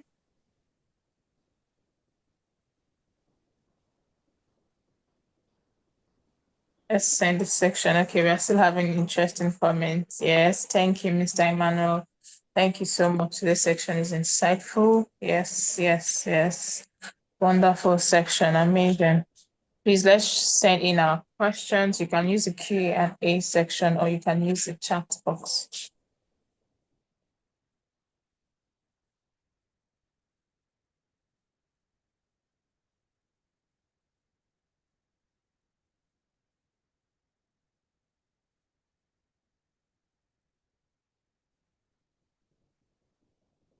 Okay, I can see a question now from Amen Ibrahim. My question is based on collaboration. How do we properly go about it?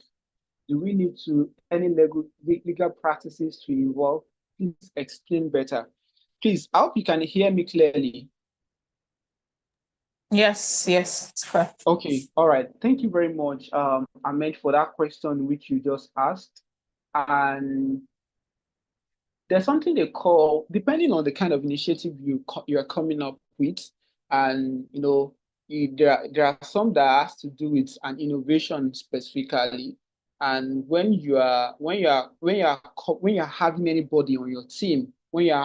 anybody on your team, so take for example now, you are trying to work on a climate tech solution, maybe a earth tech solution related to climate, or agri-tech solution related to climate and environment. Before you bring anyone on a team, as they are also signing your employment letter, also ensure that there is this non-disclosure agreement which they are also signing, because there is possibility that anyone can get to see it or share with maybe his or her friend. Oh, I'm working in this organization, this is what they are doing, and blah, blah, blah, all of that. You need to make it formal. It's as simple as that. But whoever that is doing that is doing the wrong thing. So more importantly, ensure that you sign a non-disclosure agreement. And I think, let me use my organization, Native Africa, as an example now. I told you the other time that I'm looking for co-founders. So if you want to be a co-founder, a prospective co-founder, it's highly well, you are welcome. But definitely there's an agreement you're going to sign. It's not just by words. And very, very important, there is a duration to that agreement. And there's a part whereby I can terminate the agreement tomorrow if at all you do certain things.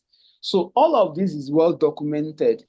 Very important, very important. Please ensure you have a legal documentation of whatever you are doing. And let's assume that you're also trying to work with another organization. I remember there was an organization that reached out to us some weeks ago, and they want us to work on some certain projects. They want us to be part of their program and all of that. I said, okay, this is fine. We are going to support you. We are going to be a part of what you are doing. But please, can we have an MOU? Can we have a MOU which details what both parties are going to be doing? And how long will this happen? Because if tomorrow I'm not the network coordinator again, that means if at all that MOU is not existing, that's whatever that both organizations are doing together at that particular moment ends, when my tenure ends as network coordinator. But if there is an MOU to back it up, that to say that, oh, between social organization and social organization, we have this MOU for the next 5 years, and this is what we are going to be working on. This is what your organization is going to be working on. And all of that is clearly stated. It makes both parties understand their roles and responsibility. So very, very important, ensure that you have legal agreements. And this there are a lot of legal aids that can guide you in that. If at all, that's the formal way. And I think I've answered that question. And there's another question that has to do with, can we get a mentor to direct us on how to build our portfolio? Okay. I'm trying to look. I don't know if you have any course that has to do with portfolio or maybe personal branding. Maybe you can get to share a link to that. But what I can advise you is, when you get on social media, there's something that I try as much as possible to do when I get on social media. In as much as there is a project I have in mind, I know definitely there is someone that has done something similar before, way far back before. Or let me say that where I'm going tomorrow, who I want to become tomorrow, there are a lot of people that have already achieved that. The question is, how are you profiling them? How are you working with them? There was a time that I was telling my wife that we are going to be completing so number of courses. and you're going to be having some MBAs in so institution. Not just she has a master's, I'm still pushing her to go for a PhD anyway, but she wants money. And definitely I say you go for your MBA. And I'm not saying that because I just want her to go for an MBA. I'm saying that because there are people who have studied their life. I mean, people that are making waves globally, that have studied their lives, that have seen the path which they went through. And I felt like, oh, if you also want to become this, then you have to go through that path. You have to know the courses they've enrolled in. You also have to be sure of, oh, the books they are reading, even right from their profile, how they get to design their profile. There are a lot of things. Don't just waste your time on social media alone. There are a lot of things you can check online, profile people, look at how they are organized, and look at the community, the networks they belong to. And from there, you get to become more better, just like them gradually. So, like I said, you need to have someone you are looking up to, someone that is doing it excellently well. It's not a competition. You might not get there immediately because they too also went through a long and rigorous process to get to that phase in life. Some spent over 20 years, some spent over 40 years. So don't come tomorrow to say that I want to be like Okonjo-Iweala. Do you know how many years she spent in World Bank and even coming back to Nigeria as a minister and all of that? So before she went back to World Trade Organization, do you know where she's going next? So, and it's a years of commitment and a whole lot of process that have gone into what she has become today and she's becoming tomorrow. So you need to be able to study them, read their profile, read their background. And sincerely, this is the simplest way. It's not about someone telling you that, oh, go and do a very good portrait headshot and all of that. It goes beyond that because it's what you have internally that will show you forth externally and globally. So you have to build the capacity from within, and that helps you to become better or a better version of who you want to become. I think that answers the question from the anonymous participants. And so there's a question from Bello said, my question is how to provide proper solutions to sustainable development in area where insecurity is escalated.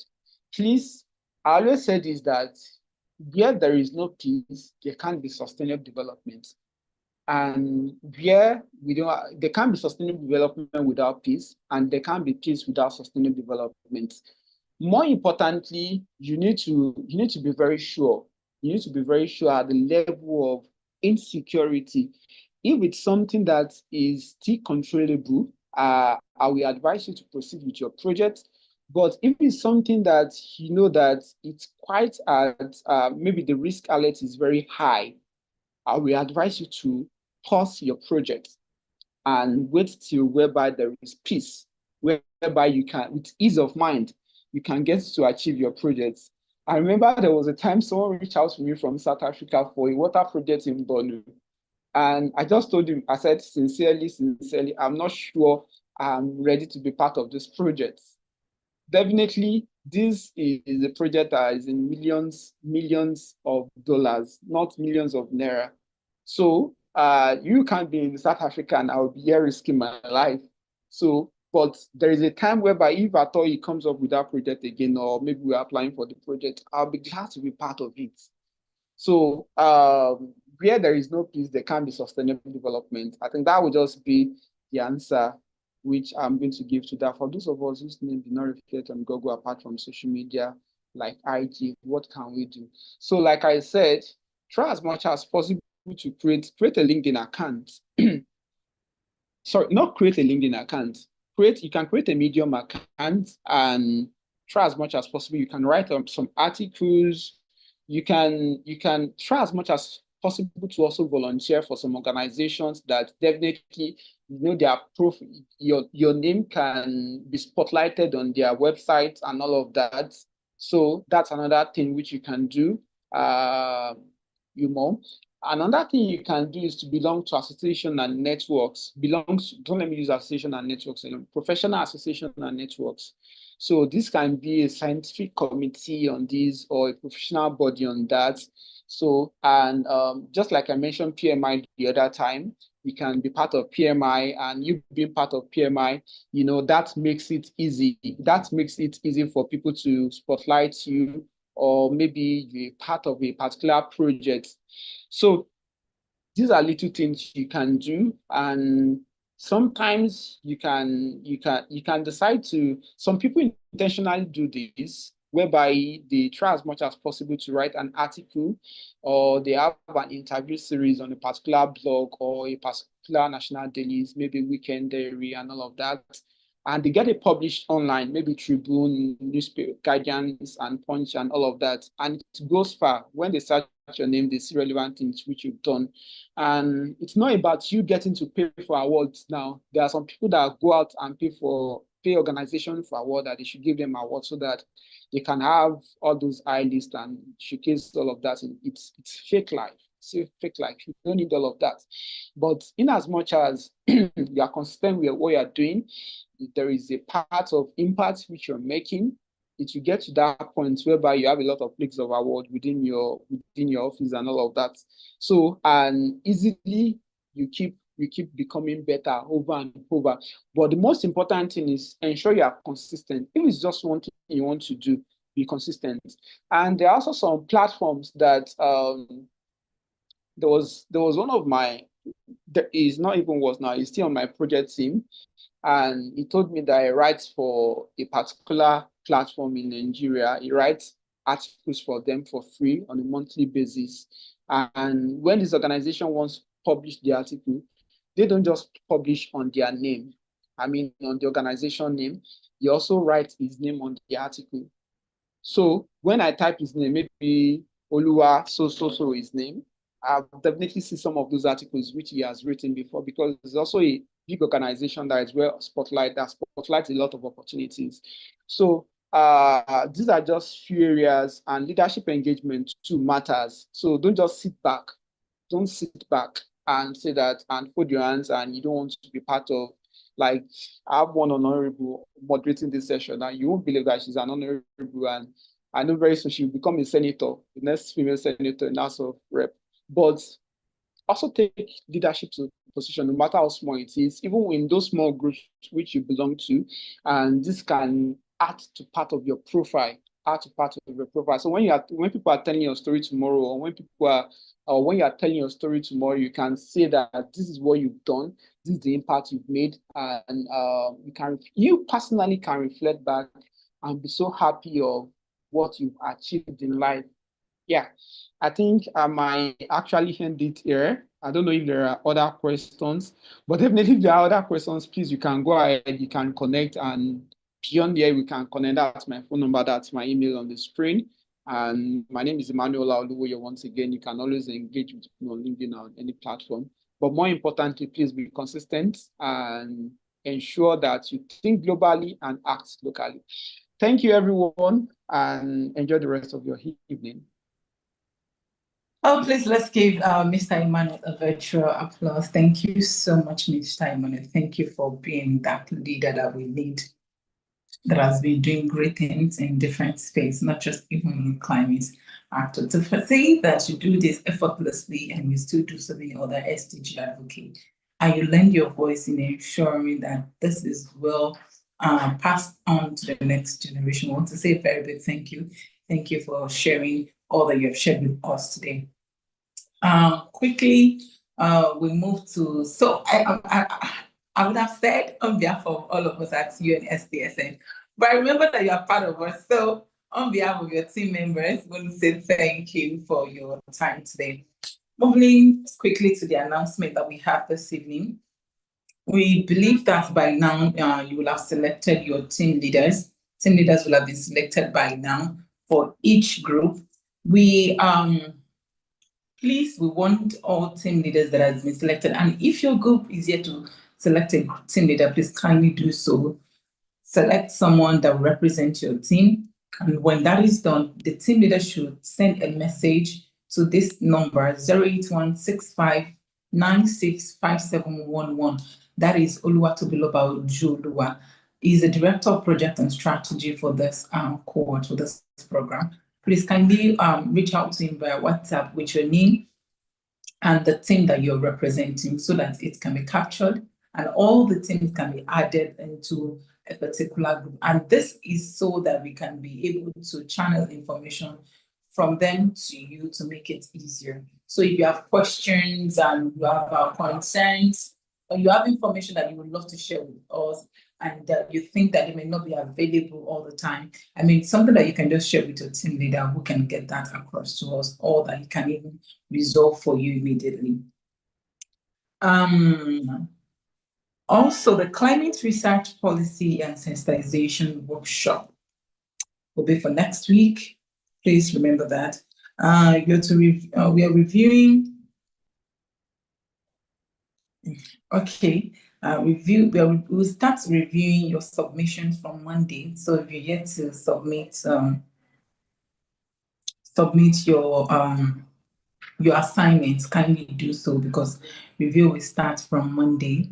And for your program, for your project, please try as much as possible to ensure that you document it and you avoid spending money on it, avoid incurring cost for this, because this is a program that it's a project that you're supposed to run without spending any money. There will not be community-based impact projects this week. And also, after today, no updates will be accepted. If you're yet to submit your update on your assignment, after today, it will not be accepted again. Lastly, our assessment and evaluation will be holding tomorrow. Assessment and evaluation test will be holding tomorrow. So before, sometimes we usually run, if you miss it, we usually do another one for people that missed it. But this time around, there's not going to be, there'll be no room for that. If you miss it tomorrow, forget it, you've missed it. Because we are not going to be doing a makeup test or makeup assessment any longer. We're doing it just once tomorrow, and that's it for it. Please ensure that you look out on your emails to check when it comes up so that you can quickly do it and it can be sent from here. Make sure that you're in a very good environment.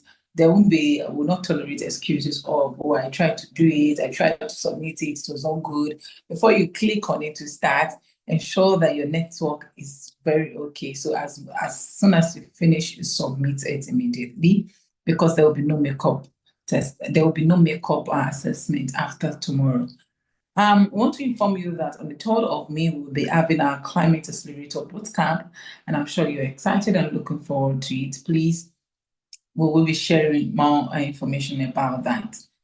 Please try as much as possible, if you're yet to start following us on all our social media handle, try as much as possible to follow us on the community project. Try as much as possible to follow us on all our social media handles so that you can get information and updates from that. Please, when you follow us, on your notification so that you can see when we drop any information. You can follow us at SDSN Youth Nigeria. SDSN Youth NG.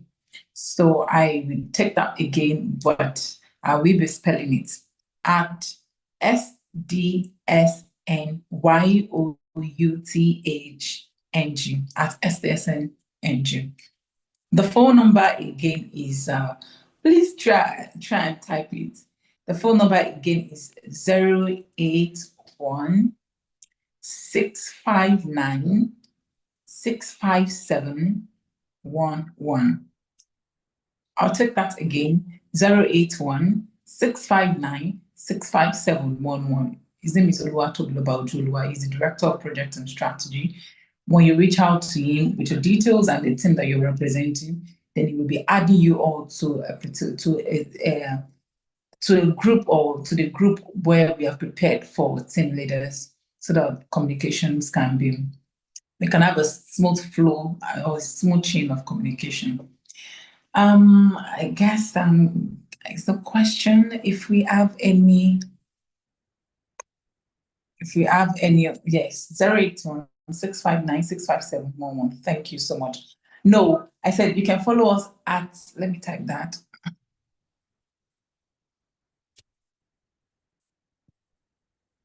At SDSNYOUTH, you type it all together, NG, on LinkedIn, on Instagram, on Facebook, everywhere you can connect with us via that link at SDSN Youth NG. Thank you so much.